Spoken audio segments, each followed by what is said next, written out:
السلام علیکم ورحمۃ اللہ وبرکاتہ۔ بسم اللہ الرحمن الرحیم۔ دنیا کی اصل حقیقت معلوم نہ ہونے کی وجہ سے انسان اپنے دل میں سجائی ہوئی خیالی جنت کو اسی دنیا میں حاصل کرنے کی دھن میں لگا رہتا ہے اور اپنی جنت بنانے کی تگ و دو میں دوسروں کی زندگی کو جہنم بنانے لگتا ہے، اور اگر ایسی خیالی جنت دنیا میں نہ ملے تو وہ مایوسی کا شکار ہو جاتا ہے، یہاں تک کہ موت آ کر اس کے سارے خوابوں کو چکنا چور کر دیتی ہے۔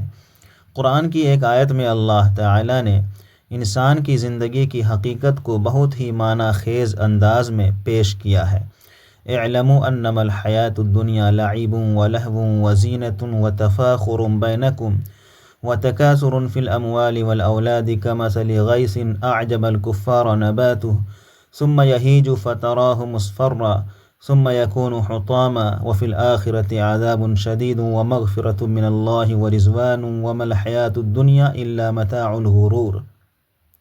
خوب جان لو کہ یہ دنیا کی زندگی اس کے سوا کچھ نہیں کہ ایک کھیل اور دل لگی اور ظاہری ٹپ ٹاپ، اور تمہارا آپس میں ایک دوسرے پر فخر جتانا اور مال و اولاد میں ایک دوسرے سے بڑھ جانے کی کوشش کرنا ہے۔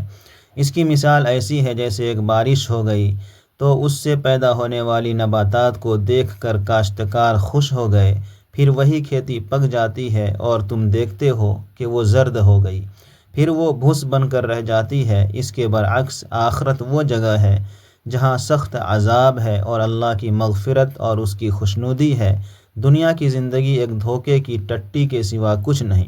اس آیت میں اللہ تعالی نے انسان کی زندگی کے مراحل کو بالترتیب بچپن سے بڑھاپے تک ہر مرحلے میں پیدا ہونے والی مخصوص دلچسپیوں اور مرغوبات کو ترتیب کے ساتھ بیان فرمایا۔ چونکہ اللہ تعالی انسان کا خالق ہے، وہ انسان کی فطرت اور اس کی فطری رغبتوں اور کمزوریوں کو بخوبی جانتا ہے، وہی ہمیں اس راہ راست کی طرف رہنمائی کر سکتا ہے جو اس مقصد کو پورا کر دے جس کے لیے انسان کو پیدا کیا گیا۔ اسی آیت میں یہ بھی بیان کیا گیا ہے کہ انسان ظاہر میں کھو کر اپنے اصل مقام سے غافل نہ ہو اور حقیقی کامیابی پر اس کی نظر ہو۔ اگر انسان ظاہر میں کھو جائے اور اگلی اصل زندگی میں کامیابی کے لیے تیاری نہ کرے تو پھر وہ دردناک عذاب سے بچ نہیں سکتا۔ انسان جب پیدا ہوتا ہے اور چلنے پھرنے کے قابل بنتا ہے تو اس کے لیے کھلونے دنیا کی سب سے اہم چیزیں ہوتے ہیں۔ دوسرے بچوں کے کھلونوں کو دیکھ کر اس کے اندر شدید خواہش پیدا ہوتی ہے۔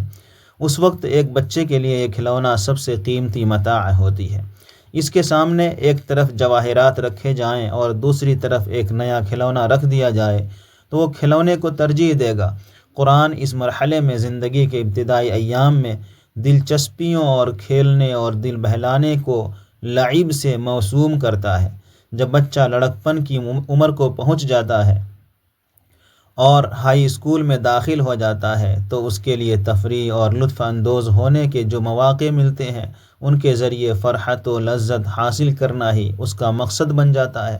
آج کل اس کی مثال ویڈیو گیمز، موسیقی اور فلمیں ہیں جن کی لڑکوں اور لڑکیوں کو لت لگ جاتی ہے اور وہ اس کے عادی ہو جاتے ہیں۔ اس کو قرآنی اصطلاح میں لہو سے تعبیر کیا گیا ہے۔ بچے جب اور بڑے ہو جاتے ہیں تو وہ خود پسندی میں مبتلا ہوتے ہیں اور اپنے ذات کے بارے میں بہت حساس اور سینسٹیو ہو جاتے ہیں۔ وہ خود کو زیادہ سے زیادہ خوبصورت بنا کر دنیا کے سامنے پیش کرنے میں لگ جاتے ہیں۔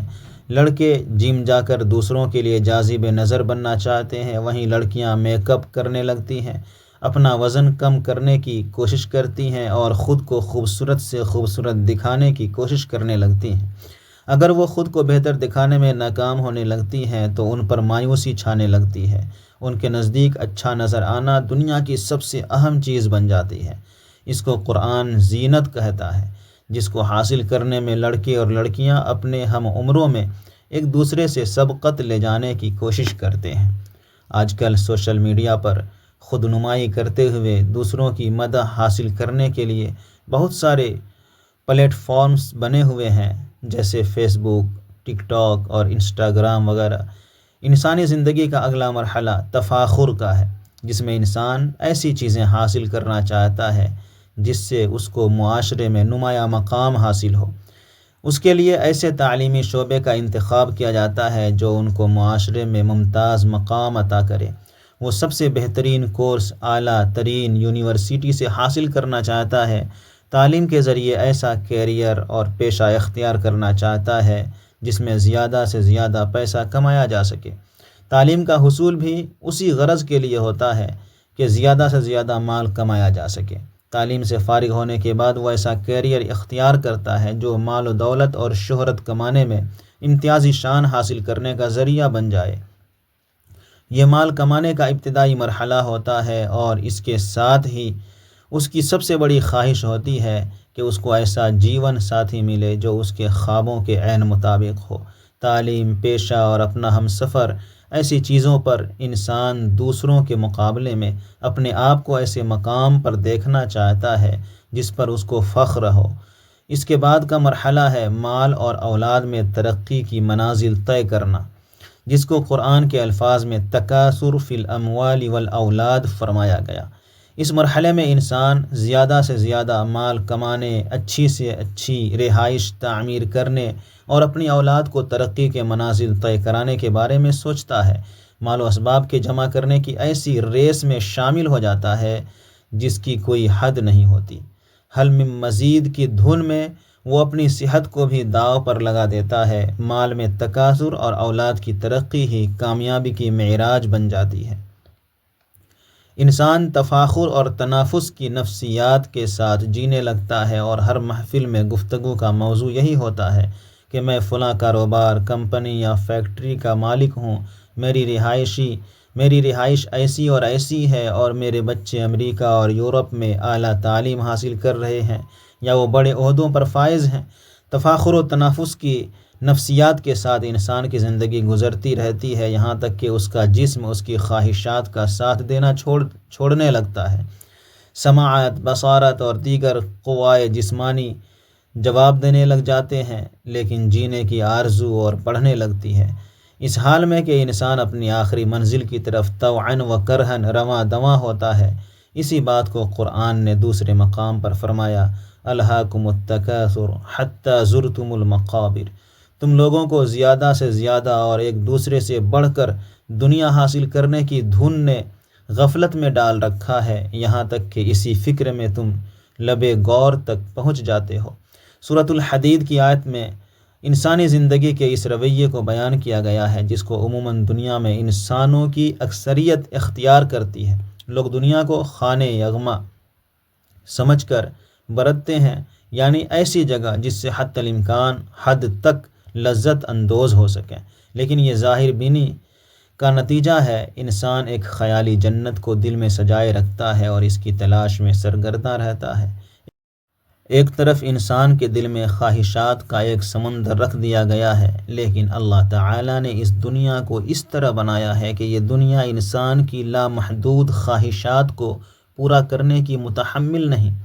اس دنیا کو اللہ تعالیٰ نے بقدر ضرورت بنایا ہے۔ لامحدود خواہشات کے لیے اللہ تعالیٰ نے آخرت بنائی ہے۔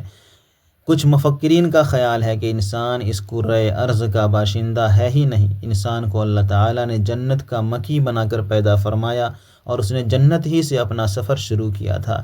انسان چاہتا ہے کہ وہ کبھی نہ مرے، وہ کبھی بیمار نہ ہو، وہ کبھی غمگین نہ ہو، اس کو ایسی نعمتیں ملیں جو کبھی ختم نہ ہو۔ خواہش خلد کی لالچ ہی میں آدم و حوا نے ممنوعہ درخت کا پھل کھا لیا تھا۔ اسی جنت میں مستقل جائے قرار پانے کے لیے انسان کو امتحان کے لیے عارضی طور پر زمین پر بھیجا گیا۔ اس عارضی دنیا کو مستقل جائے قرار سمجھنے کی غلطی نے انسان کو عجیب مخمصے میں ڈال دیا ہے کہ خواہشات غضب کی ہیں، لیکن ان کا حصول اور ان خواہشات کی تکمیل کی استعداد محدود ہے۔ یہ محدود دنیا انسان کی لامحدود خواہشات کے لیے نہیں بنائی گئی۔ دنیا کی کوئی نعمت ایسی نہیں ہے جو انسان کے دل کو اس طرح سیراب کرے کہ وہ پوری طرح بھر جائے۔ حدیث میں آتا ہے کہ اگر ابن آدم کو سونے کی 2 وادیاں دی جائیں تو وہ تیسری کی تمنا کرے، اور ابن آدم کا پیٹ تو قبر کی مٹی ہی بھر سکتی ہے۔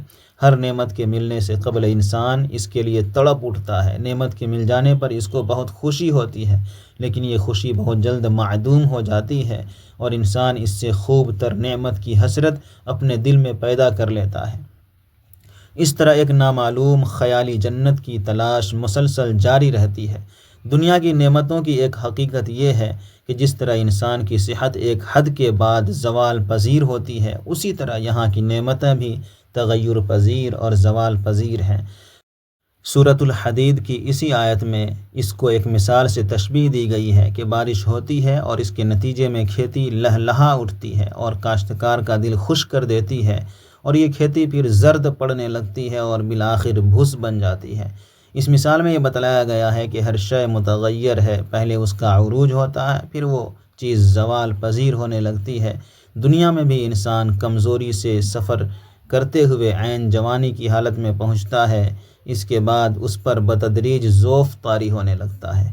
اسی طرح جو نعمت بھی انسان کو ملتی ہے، آغاز میں وہ دل کو خوش کر دیتی ہے، پھر بتدریج وہ دل سے اترنے لگتی ہے۔ جیسے ایک بچے کو نئے کھلونے سے بہت خوشی ہوتی ہے، لیکن وہ خوشی تھوڑی دیر کے لیے ہوتی ہے، وہ کھلونا اس بچے کے لیے زرد پڑ جاتا ہے جیسے کھیتی زرد پڑ جاتی ہے۔ انسان ہر اس نعمت کے حصول کے لیے تڑپ اٹھتا ہے جو اس کی دسترس سے باہر ہوتی ہے۔ جو ہی وہ نعمت اس کی دسترس میں آ جاتی ہے، بہت جلد اس کا دل بھر جاتا ہے اور وہ نعمت زرد پڑنے لگتی ہے۔ اس بات کو ایک شاعر نے اس طرح بیان کیا ہے: دنیا جسے کہتے ہیں جادو کا کھلونا ہے، مل جائے تو مٹی ہے، کھو جائے تو سونا ہے۔ یعنی اس دنیا عارض میں خود انسان بھی عارضی ہے، نعمتیں بھی عارضی ہیں، اور ان نعمتوں کے حصول پر حاصل ہونے والی خوشی بھی عارضی ہے۔ اس عالم ناپائیدار کو منتہائی مقصود بنانا احمقانہ سوچ کا نتیجہ ہے۔ اس کے بعد اللہ تعالیٰ اصل حقیقت کو بیان فرماتا ہے، وہ یہ ہے کہ دنیا کی یہ حیات مستعار عیش کوشی کی جگہ نہیں ہے، بلکہ یہ امتحان کی جگہ ہے۔ اصل زندگی آخرت کی زندگی ہے، جہاں دو صورتوں میں سے ایک صورت کا انسان کو سامنا کرنا ہوگا۔ ایک صورت ہے عذاب شدید کی اور دوسری صورت ہے مغفرۃ من اللہ و رضوان کی۔ ایک ٹھکانے کا نام ہے جہنم اور دوسرے ٹھکانے کا نام ہے جنت۔ جنت ایسی جگہ ہے جہاں ایک انسان کا دل ہمیشہ بھرا رہتا ہے، اس لیے کہ وہاں پر نعمتیں بھی ایک حالت پر نہیں رہتی، بلکہ ان کے اندر لذت و چاشنی بتدریج بڑھتی چلی جاتی ہے۔ جس قدر انسان کے اندر نئی لذتوں کی تلاش ہوتی ہے، اسی قدر جنت میں لامحدود نعمتیں ملتی چلی جاتی ہیں جو ہر پل فزوں تر ہوتی ہیں۔ جنت میں نہ انسان مرے گا، نہ ہی بوڑھا ہوگا اور نہ ہی بیمار ہوگا اور نہ ہی اس کو کوئی غم لاحق ہوگا۔ ایسی لازوال نعمتیں مغفرت اور اللہ کی رضوان کے نتیجے میں حاصل ہوں گی۔ ایسی لامحدود جنت ہی میں انسان کی لامحدود خواہشات پوری ہو سکتی ہیں، لیکن اس جنت کو پانے کے لیے انسان کو ایک قیمت ادا کرنی پڑے گی۔ وہ قیمت یہ ہے کہ وہ اللہ کو بغیر دیکھے محض اس کی نشانیوں کو دیکھ کر اس کی معرفت حاصل کرے، اللہ کی ایسی معرفت حاصل کرے کہ اس کی اطاعت کو حرز جان بنا لے، دنیا میں ناجائز خواہشات کو پورا کرنے کی قدرت رکھ کر اپنے آپ کو بے اختیار کر لے، اللہ پر توکل کر کے ادھار جنت کو بغیر دیکھے اس کے مقابلے میں نقد دنیا کے فائدوں کو ٹھکرا دے۔ دنیا کی اصل حقیقت معلوم نہ ہونے کی وجہ سے انسان اپنے دل میں سجائی ہوئی خیالی جنت کو اسی دنیا میں حاصل کرنے کی دھن میں لگا رہتا ہے اور اپنی جنت بنانے کی تگ و دو میں دوسروں کی زندگی کو جہنم بنانے لگتا ہے، اور اگر ایسی خیالی جنت دنیا میں نہ ملے تو مایوسی کا شکار ہو جاتا ہے، یہاں تک کہ موت آ کر اس کے سارے خوابوں کو چکنا چور کر دیتی ہے۔ موت کو حدیث میں حازم اللذات کہا گیا ہے۔ رسول اللہ صلی اللہ علیہ وآلہ وسلم نے فرمایا، لذتوں کو ختم کرنے والی موت کو خوب یاد کرو۔ اس کے برخلاف اللہ کے نیک بندے اس یقین کے ساتھ زندگی گزارتے ہیں کہ موت فقط عالم امتحان سے عالم جزا کی طرف منتقل ہونا ہے۔ یوم الحساب میں فیصلہ ہوگا کہ کس کو جنت میں جانا ہے اور کس کو جہنم میں۔ وہ کبھی فکر آخرت سے غافل ہو کر اس دنیا کی عارضی آسائشوں میں کھو نہیں جاتے، بلکہ حقیقی جنت کے امیدوار ہوتے ہیں۔ کل نفس ذائقۃ الموت وانما توفون اجورکم یوم القیامہ فمن زحزح عن النار وادخل الجنۃ فقد فاز وما الحیاۃ الدنیا الا متاع الغرور۔ آل عمران۔ آخرکار ہر شخص کو مرنا ہے اور تم سب اپنے اپنے پورے اجر قیامت کے روز پانے والے ہو۔ کامیاب دراصل وہ ہے جو وہاں آتش دوزخ سے بچ جائے اور جنت میں داخل کر دیا جائے۔ رہی یہ دنیا تو یہ محض ایک ظاہر فریب چیز ہے۔ دنیا کی حقیقت جب بندہ مومن پر آشکارا ہوتی ہے تو وہ دنیا کی طلب میں اندھا نہیں ہو جاتا، نہ اپنی دنیا بنانے کے لیے دوسروں پر ظلم اٹھاتا ہے، نہ دنیاوی مصیبتوں پر مایوسی کا شکار ہوتا ہے، اور نہ ہی دنیاوی نعمتوں پر اتراتا ہے، بلکہ وہ دنیا میں تقوی کی زندگی گزارتا ہے، اور ایسی زندگی دوسرے انسانوں کے لیے سراسر رحمت بن جاتی ہے۔ وہ مصیبتوں پر صبر کرتا ہے اور نعمتیں پا کر شکر ادا کرتا ہے۔ سورۃ الحدید کی اس آیت میں ترتیب کے ساتھ انسانی زندگی کے مختلف مراحل میں انسان کی دلچسپیوں میں جو ارتقاء ہوتا ہے، اسی ترتیب کے لحاظ سے قرآن ان مرغوبات کو پیش کرتا ہے جو انسان کو زندگی کے حقیقت کو پانے سے دور رکھتے ہیں۔